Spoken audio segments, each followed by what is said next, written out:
तो जो भी लोग एमसीयू को फॉलो करते आ रहे हैं वो सभी इस बात को तो जानते ही होंगे कि मार्वल सिनेमैटिक यूनिवर्स के अंदर लोकी सबसे कॉम्प्लिकेटेड कैरेक्टर्स में से एक रहा है, क्योंकि लोकी कब क्या कर दे इस बारे में कोई नहीं जानता और शायद इसीलिए लोकी की स्टोरी पूरे एमसीयू के अंदर बहुत इंटरेस्टिंग भी रही है। इसके साथ ही लोकी सीजन 2 के एंड होने के साथ साथ एमसीयू का वो शरारतों का देवता लोकी अब गॉड लोकी बन चुका है और इसीलिए अब लोकी इतना ज्यादा पावरफुल बन चुका है कि उसकी गिनती अब एमसीयू के सबसे पावरफुल बीइंग्स में आती है। लेकिन एक सवाल जो कि फैंस को सबसे ज्यादा परेशान कर रहा है वो ये है कि अब लोकी के इतना ज्यादा पावरफुल बनने के बाद क्या वो अपने भाई तूफान के नेता से भी ज्यादा पावरफुल बन चुका है या फिर अपना थॉर अभी भी लोकी से काफी आगे है। तो चलिए आइए आज की इस वीडियो के अंदर हम इसी बारे में डिटेल से बात करते हैं और इन दोनों का बैटल कंपैरिजन करते हुए इस बात को जानते हैं कि इन दोनों में से कौन ज्यादा पावरफुल है। तो ये वीडियो बहुत ही इंटरेस्टिंग होने वाली है, इसीलिए आप सभी इसे पूरा एंड तक जरूर देखें। और अगर आप में से कोई हमारे चैनल के ऊपर पहली बार आया है तो प्लीज आप हमारे चैनल को सब्सक्राइब कर लीजिए और सब्सक्राइब बटन के बगल के बेल आइकन को भी ऑल पर सेट कर लीजिए ताकि जब भी हम कोई नई वीडियो अपलोड करें तो आप उस वीडियो को सबसे पहले देख सकें। इसके साथ ही मैं आप सभी को एक जरूरी बात बताना चाहता हूँ और जरूरी बात यह है कि एनिमे फैंस के डिमांड के ऊपर अब हमने एनिमे चैनल स्टार्ट कर दिया है और वो चैनल पूरी तरह से एनिमे के ऊपर ही बेस्ड होगा, विच मींस उस चैनल के ऊपर अगर आपको कुछ मिलेगा तो वो होगा सिर्फ और सिर्फ एनिमे कंटेंट। और हाँ, उस चैनल के ऊपर वीडियोस आना भी स्टार्ट हो चुकी है। पहली वीडियो का लिंक इसी वीडियो के डिस्क्रिप्शन में है, तो जिन्होंने अभी तक नहीं देखा वो जरूर जाकर देखें और उस चैनल को भी सब्सक्राइब कर लें। साथ ही साथ आप वीडियो के कमेंट के अंदर मुझे ये भी बता सकते हैं कि आगे आप कौन कौन से एनिमेस के ऊपर वीडियोस देखना चाहते हैं। ज्यादा लोग जिस एनिमे के ऊपर कमेंट करेंगे उसके ऊपर वीडियो जरूर आएगी। तो आइए अब इन सारी बातों को साइड करते हुए आज की इस कमाल की वीडियो को स्टार्ट करते हैं।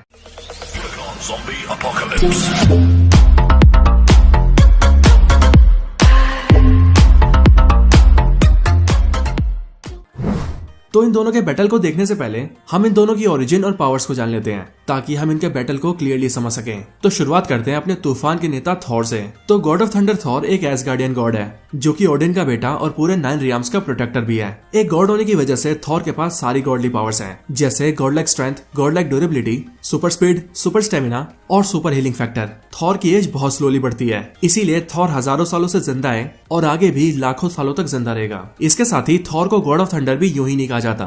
थॉर के पास थंडर की पावर्स हैं, जिनसे वो वेदर को मैनिपुलेट कर सकता है, वेदर को कंट्रोल कर सकता है, लाइटनिंग को समन कर सकता है, लाइटनिंग स्ट्राइक्स कर सकता है और थंडर को चैनल करके उससे अपने दुश्मनों के ऊपर अटैक भी कर सकता है। इन गॉड लाइक पावर्स के साथ साथ थॉर के पास गॉड लाइक वेपन्स भी हैं, जैसे कि म्योनिर और स्टॉर्म ब्रेकर। और थॉर के वेपन्स भी इतने ज्यादा पावरफुल हैं कि ये थॉर को किसी भी बैटल के अंदर अपर हैंड दिलवा सकते हैं। एमसीयू के अंदर भी थॉर अपनी कई पावरफुल फीट्स को शो कर चुका है, जैसे कि थॉर ने अपनी फर्स्ट मूवी के अंदर डिस्ट्रॉयर आर्मर को ही डिस्ट्रॉय करके रख दिया था, जबकि वो डिस्ट्रॉयर एसगार्डियन मेटल से बना एक बहुत ही पावरफुल वेपन था और वो स्पेशल इसलिए भी था क्योंकि उसके अंदर एसगार्डियन मैजिक भी था और वो ओडिन के वर्ल्ड की प्रोटेक्शन करता था। इसके अलावा थॉर अपने म्योनिर की हेल्प से सोकोविया में लगे की थ्रस्टर्स को भी डिस्ट्रॉय कर चुका है और उसके इम्पैक्ट से पूरे सोकोविया को ही खत्म कर चुका है और ऐसा करके थॉर ने पूरी दुनिया को बचा है। इसके साथ ही थॉर की स्ट्रेंथ इतनी ज्यादा है कि वो म्योनिर के एक ही अटैक से सर्टर को पूरी तरह से तोड़ चुका है, हल्क से 1-on-1 फाइट करके उसे कांटे की टक्कर दे चुका है और तो और एक बड़े से लिवाइथन को एक ही शॉट में ढेर कर चुका है। तो थॉर की ड्यूरेबिलिटी भी इतनी ज्यादा है कि वो एक न्यूट्रॉन स्टार के फुल फोर्स को भी बड़े आराम से झेल चुका है। एवेंजर्स इन्फिनिटी वॉर मूवी के वकांडा सीन के अंदर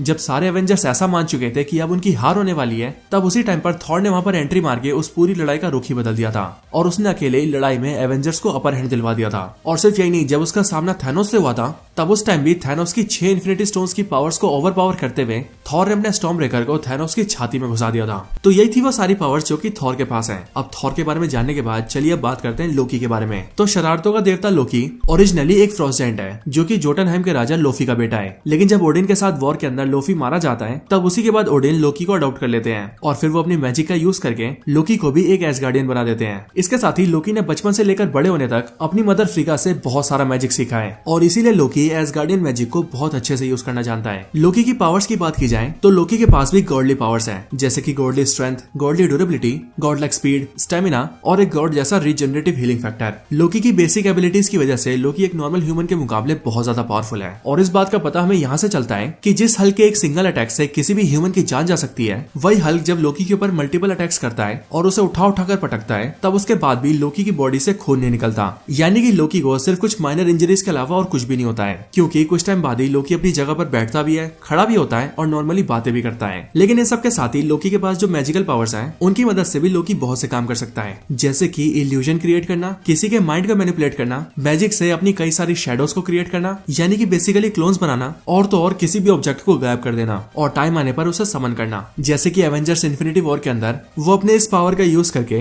थैनोस को टेसरेक्ट देता है। तो यही थी लोकी की सारी पावर्स। अब लोकी और थॉर दोनों के बारे में जानने के बाद चलिए आइए अब हम इनके बैटल की बात करते हैं। हालांकि इनके बैटल के अंदर हम लोकी के नॉर्मल फॉर्म को भी लेंगे और उसके गॉड लोकी वाले फॉर्म को भी लेंगे, लेकिन पहले बात हो जाए नॉर्मल लोकी की। तो अगर कभी लोकी अपने तूफान के नेता से लड़ने आता है तो उस बैटल के अंदर थॉर के पास कई सारे एडवांटेजेस होंगे, और वो इसीलिए क्योंकि थॉर ना सिर्फ लोकी से फिजिकली ज्यादा पावरफुल है बल्कि थॉर की बाकी पावर्स भी लोकी के मुकाबले बहुत ज्यादा हाई हैं। और इन सबके भी ऊपर थॉर के वेपन्स की वजह से तो लोकी उसे कभी नहीं हरा सकता, क्योंकि थॉर के वेपन्स उरू मेटल से बने यूनिवर्स के सबसे पावरफुल वेपन्स में से एक है, जिस वजह से नॉर्मल लोकी थॉर से नहीं जीत सकता। लेकिन अब सिनेरियो पूरी तरह से बदल चुका है, क्योंकि अब लोकी बन चुका है गॉड लोकी, और इसीलिए एमसीयू के अंदर अभी का थॉर अभी के लोकी से जो कि गॉड लोकी है उससे फाइट करे तो उस फाइट सीन के अंदर गॉड लोकी आराम से जीत सकता है। और वो इसीलिए क्योंकि अब थॉर की प्रेजेंस सिर्फ एक यूनिवर्स के अंदर है, जबकि वहीं गॉड लोकी पूरे यूनिवर्स को मेंटेन कर रहा है। या फिर यूं समझ लीजिए कि वो गॉड लोकी है जो कि पूरे यूनिवर्स को पावर दे रहा है, जिसका मतलब अगर लोकी चाहे तो वो एक ही झटके के अंदर न सिर्फ थॉर को बल्कि पूरे यूनिवर्स को भी आराम से मिटा सकता है, जिस वजह से थॉर और गॉड लोकी के बीच में गॉड लोकी ज्यादा पावरफुल है। लेकिन इस बैटल के अंदर हम एक और केस को डिस्कस करेंगे, जिस सिनेरियो के अंदर गॉड लोकी के सामने खड़ा होगा रियोन किंग थॉर, जो कि थॉर का सबसे पावरफुल वर्जन है। और इसीलिए अब हम देखेंगे कि रियोन किंग थॉर और गॉड लोकी में से कौन ज्यादा पावरफुल है। तो अगर कभी ऐसा होता है यानी कि गॉड लोकी के सामने थॉर का सबसे powerful version rayon king Thor खड़ा होता है और उन दोनों का बैटल होता है, तो उस बैटल के अंदर भी गॉड लोकी जीतेगा। और वो इसीलिए क्योंकि रियोन किंग थॉर वैसे तो बहुत पावरफुल है और वो सिर्फ अपने सोचने भर से ही अपने यूनिवर्स के अंदर कुछ भी चेंजेस कर सकता है, फिर चाहे यूनिवर्स को मिटाना हो, फिर से रिक्रिएट करना हो, किसी को जान से मारना हो या किसी को फिर से जिंदा क्यों ना करना हो। रियोन किंग थॉर सब कुछ कर सकता है, वो भी सिर्फ सोचने भर से ही। लेकिन फिर भी रियोन किंग थॉर की लिमिट सिर्फ उसके यूनिवर्स के अंदर है, यानी कि अपने यूनिवर्स के बाहर रियोन किंग थॉर कोई ज्यादा बदलाव नहीं ला सकता।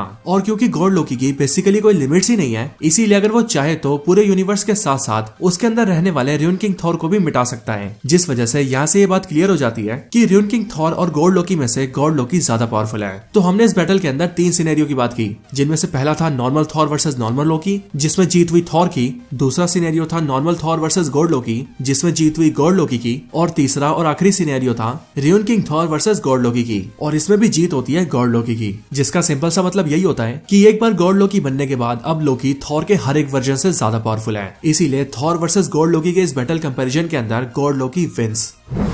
तो दोस्तों यही थी वीडियो थॉर वर्सेस गॉड लोकी के ऊपर। ये वीडियो आपको कैसी लगी मुझे कमेंट्स में जरूर बताएं। और इसके साथ ही अगर आप सभी रियोन किंग थॉर के बारे में और ज्यादा जानना चाहते हैं तो हमने रियोन किंग थॉर की पूरी कॉमिक को एक्सप्लेन कर रखा है, और उस कॉमिक सीरीज का लिंक मैंने इसी वीडियो के डिस्क्रिप्शन में भी डाला हुआ है। तो अगर आप में से कोई ऐसा है जो कि रियोन किंग थॉर के बारे में नहीं जानता, तो आप अभी के अभी वीडियो के डिस्क्रिप्शन में दिए लिंक को क्लिक करके रियोन किंग थॉर के बारे में सब कुछ जान सकते हैं। इसके साथ ही आप सभी यूट्यूब पर सर्च भी कर सकते हैं rayon king Thor BNN review. आप जैसे ये डालेंगे वैसे ही हमारी वीडियो सबसे ऊपर आ जाएगी और आप वहां से भी रियोन किंग थॉर के बारे में सब कुछ जान सकते हैं। इसके साथ ही जैसा कि मैं वीडियो की स्टार्टिंग में ही बता चुका हूँ कि हमारा एनीमे चैनल भी स्टार्ट हो चुका है और उसके ऊपर वीडियोस आना भी शुरू हो चुकी हैं। तो जिन्होंने भी सब्सक्राइब नहीं किया वो जल्दी से जाकर सब्सक्राइब करें और सारी लेटेस्ट वीडियोस को एंजॉय करें। तो बस आज की इस वीडियो में इतना ही। वीडियो को यहीं पर एंड करते हैं। वीडियो पसंद आई हो तो लाइक करें, चैनल को सब्सक्राइब नहीं किया तो अभी के अभी सब्सक्राइब करें, वीडियो शेयर करना चाहते हैं तो ज्यादा से ज्यादा शेयर करें, और आप सभी इसी तरह से हंसते और मुस्कुराते रहें। बाकी मैं आप सबसे मिलता हूँ ऐसी किसी और बेहतरीन वीडियो में, तब तक के लिए गुड बाय।